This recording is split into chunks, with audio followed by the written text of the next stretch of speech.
नमस्ते। इस नए एक्सप्लेनर में आपका स्वागत है। आज हम एक बहुत ही दिलचस्प सफर पर निकलने वाले हैं। रोजमर्रा की धारणाओं और अनुमानों की जो अराजकता है ना, उससे बाहर निकलकर वैज्ञानिक पद्धति की बिल्कुल साफ और सटीक दुनिया तक। तो चलिए बिना किसी देरी के शुरू करते हैं। अब हम सभी का दिमाग कई बार हमें कैसे धोखा दे जाता है, ये जानना सच में बेहद दिलचस्प है। इस एक्सप्लेनेयर के सोर्स मटेरियल में एक बहुत ही शानदार बात कही गई है। समझदार लोग जैसे कि चतुर वकील गलत दृष्टिकोण के लिए भी बहुत ही बेहतरीन स्पष्टीकरण दे सकते हैं। मतलब मानवीय पूर्वाग्रह या बायस इतने हावी हो सकते हैं कि वो सबसे चतुर इंसानों को भी आसानी से चकमा दे देते हैं। लोग अक्सर अपनी पहले से मौजूद मान्यताओं को सही ठहराने के लिए गजब के तर्क गढ़ लेते हैं, और बस इसीलिए सच्चाई तक पहुंचने के लिए एक बेहद सख्त और व्यवस्थित सिस्टम की जरूरत होती है। इस पूरे विषय को अच्छे से समझने के लिए आज हमारे पास एक क्लियर रोड मैप है। हम मानवीय पूर्वाग्रहों की खामियों से शुरू करेंगे, फिर वैज्ञानिक जांच के स्तंभों पर बात करेंगे, उसके बाद तर्क के दो मेन इंजन आगमन और निगमन को डिकोड करेंगे, और आखिर में इसका हमारी असली दुनिया पर क्या सामाजिक प्रभाव पड़ता है वो देखेंगे। तो हमारा पहला सेक्शन है मानवीय पूर्वाग्रहों पर काबू पाना, और क्यों सिर्फ कॉमन सेंस या सामान्य ज्ञान काफी नहीं है। चलिए देखते हैं कि क्यों हमारी रोजमर्रा के ऑब्जर्वेशंस अक्सर सब्जेक्टिव और अविश्वसनीय होते हैं। देखिए, एक वैज्ञानिक और एक गैर वैज्ञानिक नजरिए में जमीन आसमान का फर्क होता है। रोजमर्रा की जिंदगी में जब हम चीजों को देखते हैं तो हम अक्सर उन अनगिनत छिपे हुए फैक्टर्स को इग्नोर कर देते हैं जो किसी घटना के पीछे होते हैं।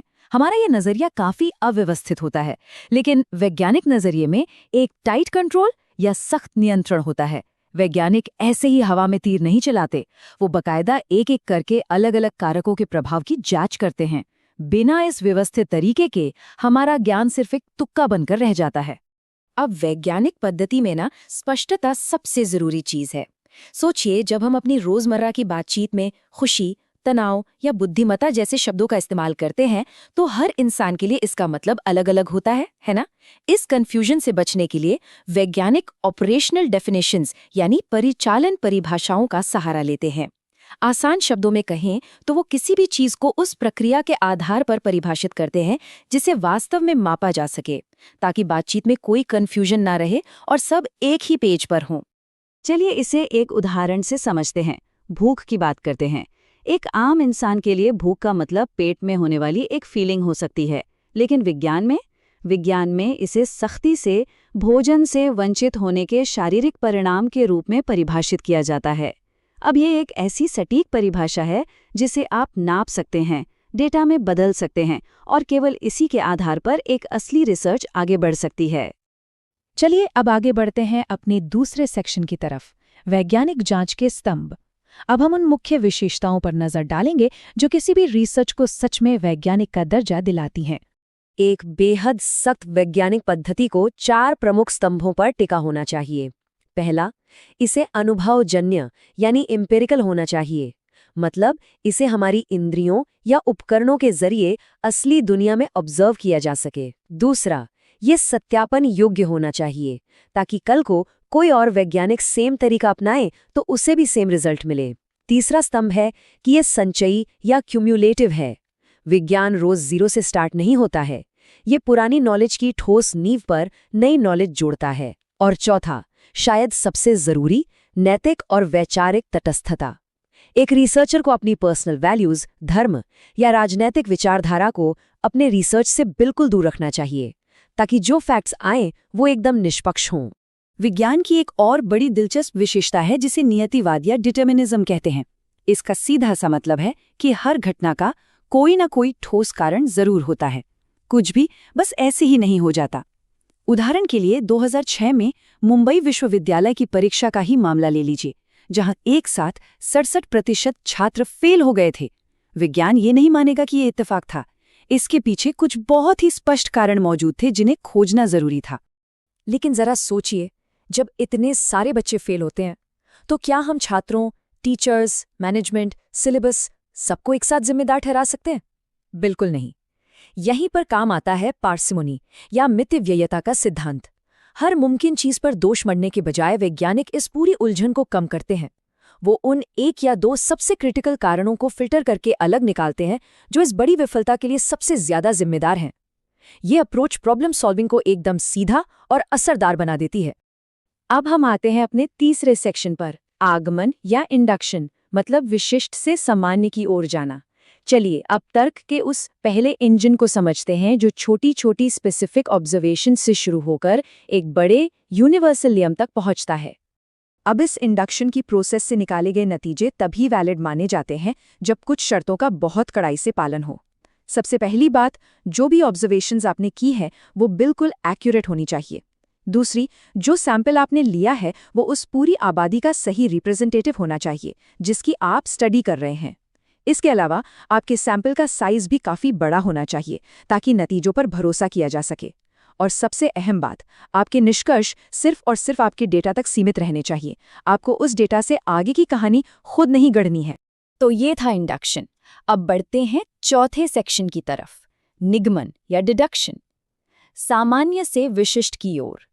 ये तर्क का हमारा दूसरा इंजन है जो पहले से माने गए किसी बड़े सच से शुरू होकर एक बहुत ही स्पेसिफिक नतीजे तक पहुंचता है।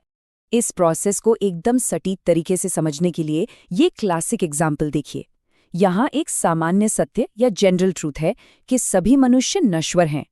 फिर हमारे पास एक स्पेसिफिक फैक्ट आता है कि हैरल्ड एक मनुष्य है।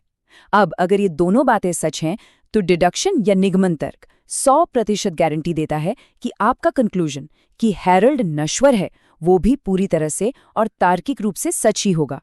लेकिन ठहरिए, इस डिडक्शन प्रोसेस में एक बहुत बड़ा लूप होल भी है जिसे ये मजेदार एग्जाम्पल बहुत अच्छे से दिखाता है।